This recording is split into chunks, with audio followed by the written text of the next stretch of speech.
The first time I noticed her lips, I wasn't even supposed to be looking. It was an ordinary Tuesday afternoon, and the campus cafe buzzed with students trying to fight off sleep with coffee and sugar. I had been buried in my notes, but when I looked up, she was there across the room, laughing at something her friend had said. It was the kind of laugh that didn't just sound good, it looked good. Her lips curved in a way that made me forget what subject I was even studying.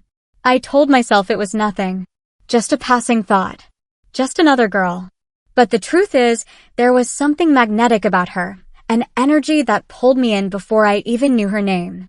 She had this way of being entirely present in a moment, as if the world around her existed only to make her laugh a little louder, smile a little softer.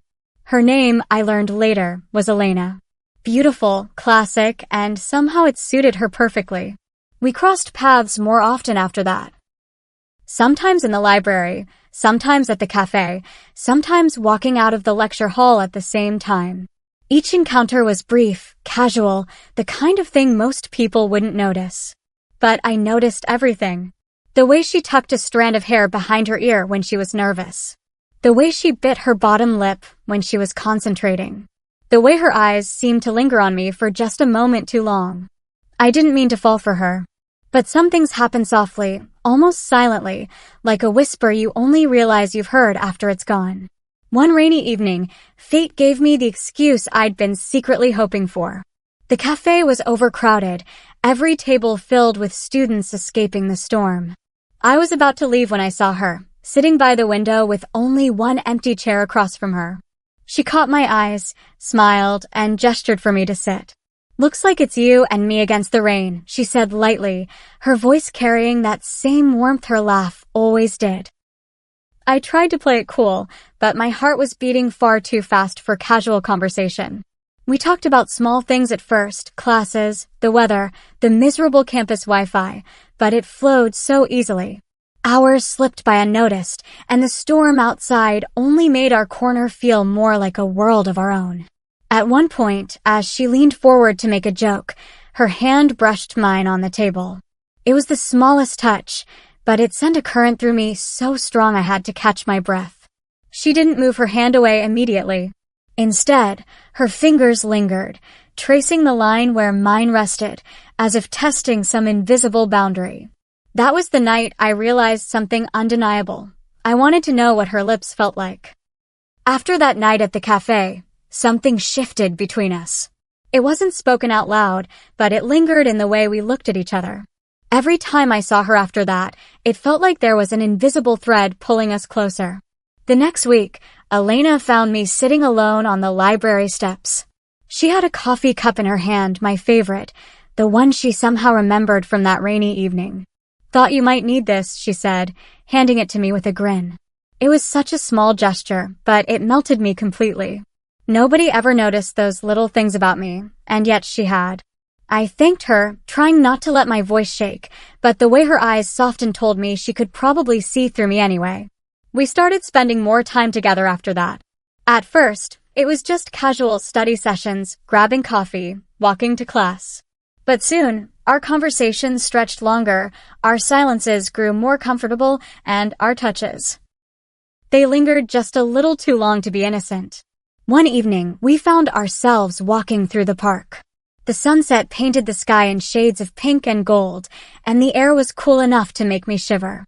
Without a word, Elena slipped off her jacket and draped it over my shoulders. My heart stuttered in my chest, and when I looked at her, she was smiling as if it was the most natural thing in the world. We sat on a bench beneath the trees, watching the last light of the day fade into twilight. The conversation drifted from funny stories to dreams and fears, the kind of topics you don't usually share unless you trust someone deeply. At one point, I turned to look at her, and she was already looking at me. For a moment, everything around us seemed to fall away. The sounds of distant traffic, the rustle of leaves, even my own thoughts. All I could focus on was her eyes, how they glowed in the fading light, and the way her lips parted slightly, as if she was about to say something but couldn't find the words. The silence between us wasn't awkward. It was heavy, charged, filled with all the things we weren't saying. I could feel the air hum with possibility, the kind of moment that begged for something more. She leaned in, just slightly, and I felt her breath brush against my cheek. My pulse raced, my lips parted, and for a second, I thought it was going to happen, that kiss I'd been dreaming of. But then she pulled back, just an inch, and smiled softly. "Not yet," she whispered, almost as if reading my mind. Her restraint made the longing even sharper, sweeter somehow. Because if her lips were soft enough to make me ache without even touching mine, I couldn't help but imagine how it would feel when she finally did. That night, as I walked home wrapped in her jacket, I knew I was already hers, even without the kiss. The days that followed were a blur of stolen glances and silent promises. Every time we met, the air around us seemed thicker, charged with something neither of us dared to name. It was in the way her hand brushed mine as we walked side by side, in the way her eyes lingered on my lips when she thought I wasn't looking, and in the way my entire body leaned toward her, even when I tried to keep my distance. One Friday evening, she invited me over to her apartment. "Movie night," she had said casually, but the way her voice dipped when she said it made it feel like more than just that. I showed up with a bag of popcorn, pretending not to be nervous, though my hands betrayed me by trembling slightly as I knocked on her door. Elena answered wearing the softest-looking sweater I had ever seen, her hair pulled back loosely, a few strands falling around her face. She looked so effortlessly beautiful that for a moment, I forgot how to breathe. We settled onto her couch, the movie playing in the background while we talked and laughed, our shoulders brushing every time we moved. At some point, she stretched her legs across my lap, and I didn't protest, I couldn't. My fingers rested lightly against her ankles, tracing absent patterns without me even realizing it. Halfway through the movie, I glanced at her and found her already watching me instead of the screen. Our eyes locked, and suddenly the film, the room, the world, it all disappeared. Her gaze dropped to my lips, and my heart nearly leapt out of my chest. I swallowed hard, every nerve in my body alive with anticipation. Slowly, so slowly, she leaned closer, her hand moving to rest gently against my cheek. My breath caught. I tilted toward her, my lips parting just slightly, waiting, aching. The distance between us shrank until I could feel the warmth of her mouth against mine, soft and tempting. And then, her phone buzzed loudly on the coffee table. The sound shattered the moment like glass. Elena froze, pulling back with an exasperated laugh, her forehead pressing briefly against mine. "Terrible timing," she whispered, shaking her head. I laughed too, though my chest ached from the loss of her almost kiss. Still, there was something comforting in the way her thumb brushed against my cheek before she moved away, as if to remind me that the moment wasn't gone, it was just delayed. We finished the movie, though neither of us paid much attention to it. The tension between us hung in the air, sweeter than anything I had ever known. And when I left that night, Elena walked me to the door, her fingers slipping into mine for just a second longer than necessary. "Good night," she said softly, her eyes glowing with the promise of everything still waiting to happen. That night, I lay awake replaying every second of it, knowing one thing for certain: when her lips finally touched mine, it would be worth every second of waiting. The night of the almost kiss haunted me. Every time I closed my eyes, I felt the warmth of Elena's breath, the softness of her hand against my cheek, the way the universe seemed to hold its breath with me, until it all dissolved with that stupid phone buzz. So when she asked if I wanted to meet her at the park the following evening, I said yes before she even finished the question. The sky was painted in dusky shades of violet and gold when I arrived. She was already there, leaning against the railing by the lake, her hair loose and catching the soft breeze. She looked like she belonged to the sunset itself. "Hey," she greeted, her voice low and warm. "Hey," I echoed, though it came out more like a sigh. We walked side by side along the path, our shoulders brushing now and then, until we found a quiet spot under a willow tree. The air was filled with the gentle sounds of water lapping against the shore and leaves whispering overhead. We sat, close but not touching. For a while, neither of us spoke. It wasn't uncomfortable, it was charged, alive with the weight of everything unsaid. My heart beat in my ears, louder than the rustling leaves. Finally, she turned toward me, her expression softer than I'd ever seen it. "I've been wanting to do something," she said quietly, her eyes locking with mine. I knew exactly what she meant. My chest tightened, my breath catching as I whispered, "Then do it." Elena's lips curved into the faintest smile, and then she leaned in. This time, there was no hesitation, no interruption, no turning away. Her hand cupped my jaw, her thumb grazing my skin, and then, finally, her lips pressed against mine. They were soft, softer than I had imagined in all those nights of restless longing. Warm and sweet, tasting faintly of the tea she'd been drinking. The world around us seemed to vanish.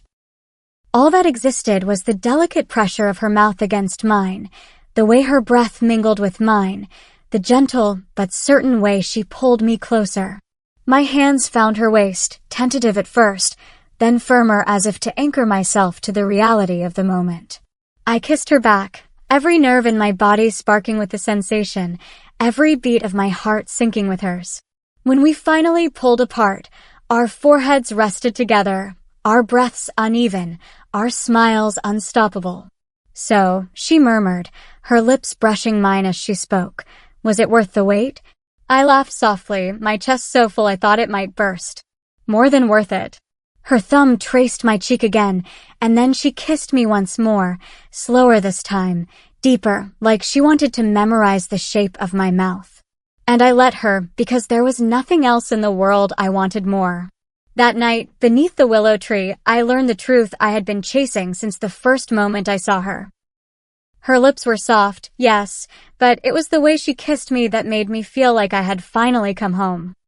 The kiss had changed everything. Or maybe it hadn't changed anything at all. Maybe it had only revealed what had been true between us from the very beginning. Either way, the world felt different when I woke the next morning. Colors seemed brighter, air seemed lighter, and every thought I had circled back to her lips, her smile, her laugh. We met again the following evening, this time at her apartment. She opened the door, and I swear, the sight of her smile nearly knocked the air from my lungs. It wasn't just a smile. It was an invitation, a welcome, a silent promise that the kiss hadn't been a dream. Inside, she lit a few candles, their glow softening the room into something intimate and safe. We didn't bother with a movie this time. Instead, we sat close together on the couch, our knees brushing, our hands finding each other naturally. For a while, we just talked, but our words kept breaking apart under the weight of our glances. Her eyes would drift to my lips and mine to hers, and then we would fall into silence that said more than words ever could. Eventually, she reached up and tucked a loose strand of hair behind my ear. "You know," she whispered, her voice carrying that low, teasing warmth I'd grown to crave, "I haven't stopped thinking about last night." My heart stuttered. "Me neither." She leaned in, and this time I didn't wait. I closed the distance, pressing my lips to hers with a hunger that had been building for weeks. Her lips were soft, yes, but the way she kissed me was something else entirely, tender and yet filled with fire, gentle but insistent, like she wanted to savor me and devour me all at once. I melted into her, my fingers sliding into her hair, her hands pulling me closer until there was no space left between us. Every kiss deepened the connection, weaving something invisible and unbreakable between us. When we finally pulled apart, my forehead rested against hers, and we stayed there, breathing each other in. The silence was thick with emotion, but not uncomfortable, just full, like the air itself was saturated with everything we felt. "You make me feel," she began, but then trailed off, searching for the right words. I smiled, brushing my thumb over her lips. "You don't have to explain. I feel it too." She kissed me again, softer this time, slower, like a secret being whispered only for me.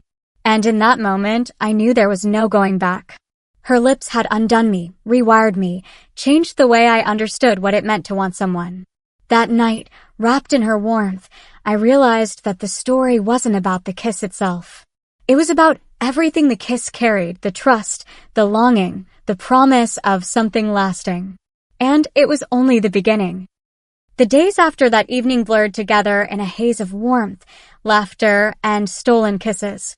It wasn't just that Elena and I kissed, it was the way she kissed me, as if every time her lips met mine, she was reminding me that I was wanted, chosen, cherished. Each kiss deepened the tether between us, pulling me into her world until I could no longer imagine mine without her in it. We developed a rhythm. Coffee dates turned into long walks. Study sessions dissolved into teasing banter that ended with her lips brushing mine instead of us focusing on books. Every excuse to be together became less about what we were doing and more about being close enough to feel her hand slip into mine. One afternoon, we lay on the grass in the park, watching the clouds drift across the sky. She rested her head on my chest, her hair tickling my chin, her breath syncing with mine. My arms wrapped around her almost instinctively, as if my body knew that protecting her, holding her, was its new purpose. "You ever feel like some moments are too perfect to be real?" she murmured, her voice muffled against me. "All the time," I whispered back, kissing the top of her head. "Especially when I'm with you." She tilted her head to look at me, her eyes catching the sunlight in a way that made them glow. Then, without warning, she leaned up and kissed me. It wasn't hurried or desperate, just slow, unhurried, filled with the kind of tenderness that made my heart ache. I kissed her back, savoring every second, every brush of her lips, every soft hum that escaped her. When we finally broke apart, she sighed contentedly and tucked herself back against me. "You make the world quieter," she said softly. "Like everything finally makes sense." Her words sank into me, warm and heavy. Nobody had ever said something like that to me before. Nobody had ever made me feel like I wasn't just wanted, but needed. As the sun dipped lower, we stayed there, wrapped up in each other, letting the world move around us without disturbing our little bubble. Later that evening, she walked me home. At my door, she hesitated, her fingers brushing mine in that now familiar, electrifying way. Then she leaned in and kissed me again, gentle at first, then deeper, as if she couldn't bear to let the night end. I clung to her, wishing time could stop right there, wishing I could live forever in the softness of her lips. When we finally pulled apart, breathless and smiling, she whispered, "Good night, my beautiful distraction." And I knew then I wasn't just falling for her. I had already fallen. Completely. Love has a way of sneaking up on you. One day, you're stealing glances across a cafe, and the next, you're lying awake at night replaying the shape of her smile, the sound of her laugh, the exact way her lips lingered on yours. That's what happened with Elena. Somewhere between the coffee cups, late-night walks, and endless kisses, I stopped wondering if I was falling for her and started realizing that I already had. But with love comes fear, the kind that curls into your chest when the feelings are so strong they scare you. What if it wasn't as real for her as it was for me? What if one day I woke up and this beautiful, fragile thing between us vanished? It was a Thursday evening when the weight of those thoughts finally cracked through my composure. We were sitting on her balcony, wrapped in a blanket to fight off the chill, sipping tea while the city lights blinked around us. She had her head on my shoulder, humming softly to herself, and I should have been at peace. But my heart raced with words I was too afraid to speak. "Elena," I said finally, my voice breaking the quiet. She lifted her head, her eyes soft and questioning. "What is it?" I hesitated, my fingers tightening around the mug in my hands. "I'm scared," I admitted, my voice barely a whisper. Her brows furrowed, and she set her tea aside. "Scared of what?" I took a shaky breath. "Of how much this means to me. Of how much you mean to me. I keep thinking, what if I'm too much? What if one day you wake up and..." I trailed off, unable to finish. For a moment, she just looked at me. Then, slowly, she reached out, pried the mug from my hands, and set it down beside her. Her fingers laced through mine, grounding me. "You're not too much," she said firmly, her voice steady and warm. "You're exactly what I've been waiting for." Tears pricked at the corners of my eyes. "But how can you be so sure?"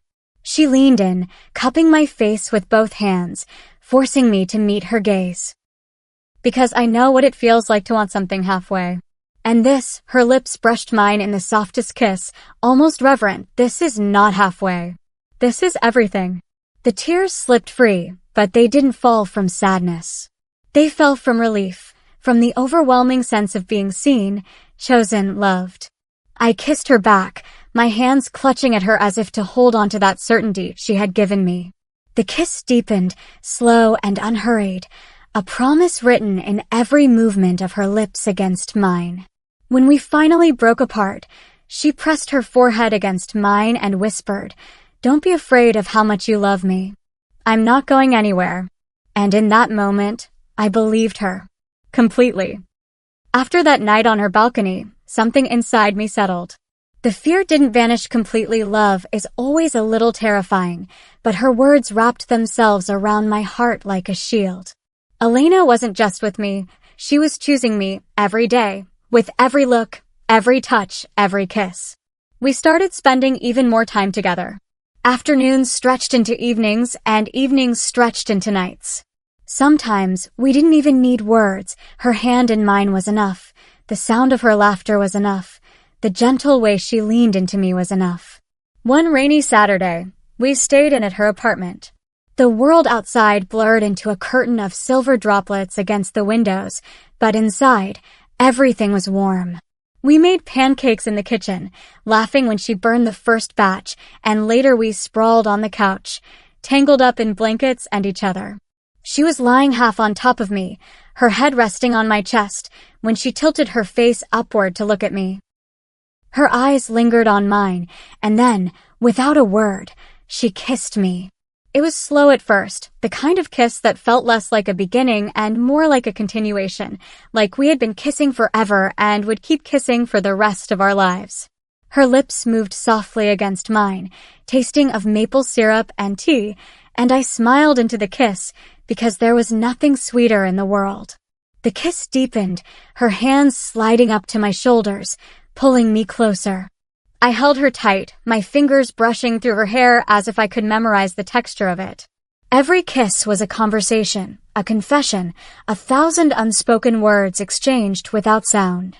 When she finally pulled back, her lips were pink and her cheeks flushed, and she laughed softly, almost shyly.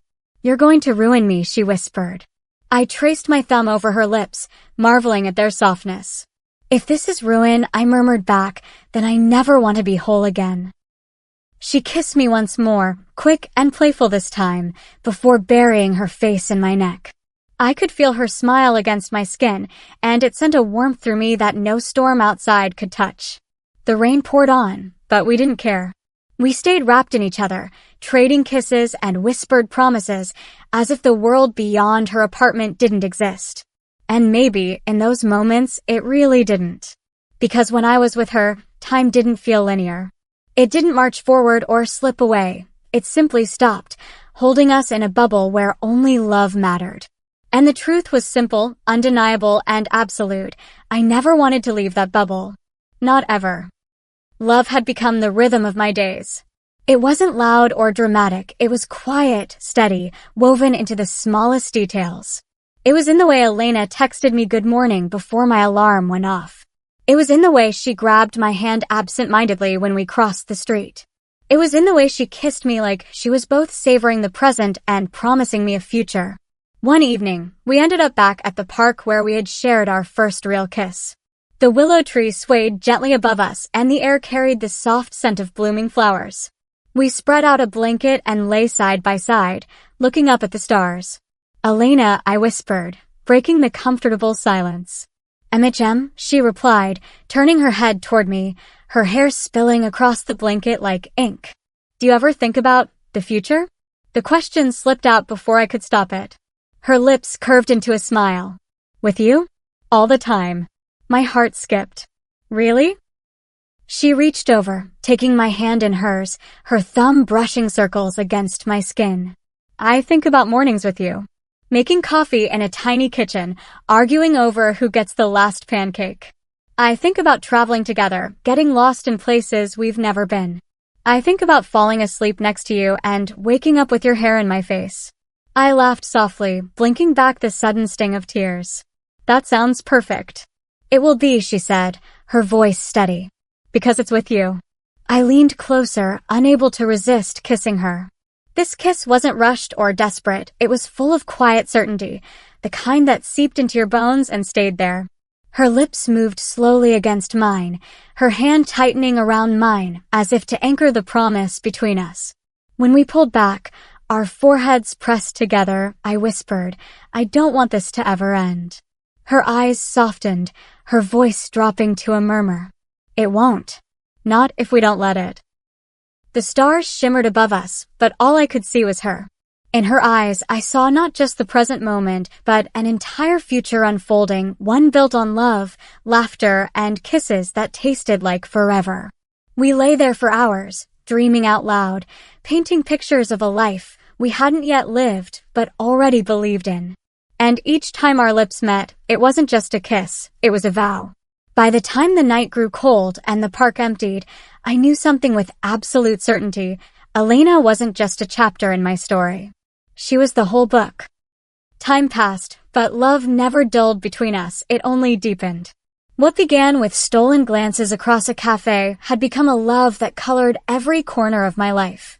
Elena wasn't just someone I loved, she was the home I had been searching for without even knowing it. We had our imperfections, of course. Little disagreements over who left the dishes in the sink, late nights when stress made us both irritable, mornings when we were too tired to string words together. But even then, she had a way of softening the edges. A hand on mine, a quiet laugh, a kiss that reminded me that love isn't about being perfect, it's about being real, being present, being together. One evening, after a long week, we returned to the cafe where it all began. The rain tapped gently against the windows, almost like it was echoing the night that had first pulled us into each other's orbit. We sat at our old table by the window, hands entwined, watching the world blur outside.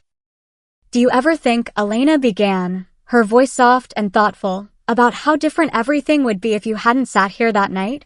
I smiled, squeezing her hand. "I think about it all the time. And then I remind myself I did. And that's all that matters." She leaned across the table, her eyes glowing with that familiar tenderness that always unraveled me. "You've changed my life," she whispered, before pressing her lips to mine.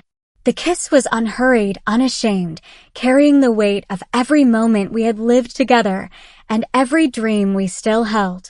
It wasn't the kind of kiss that made my heart race, it was the kind that made it steady, safe, certain. When she pulled back, her smile was soft, and I realized something. Her lips weren't just soft in the way they felt against mine. They were soft in the way they carried comfort, love, and promises without words. Soft in the way they reminded me, every single time, that I was loved exactly as I was. "Soft like your lips," I murmured, brushing my fingers over them gently. She tilted her head. "What?" "That's how I'll always remember this," I said, my voice catching slightly. "Not just the way they feel, but the way they make me feel. Safe. Wanted. Home." Her smile widened, and she leaned in to kiss me again, sealing the truth between us. Outside, the rain kept falling, but inside, we were wrapped in something warmer than any storm could touch. Love. Simple, undeniable, everlasting love. And as I sat there with Elena's hand in mine and her lips soft against mine, I knew the story wasn't ending, it was only beginning.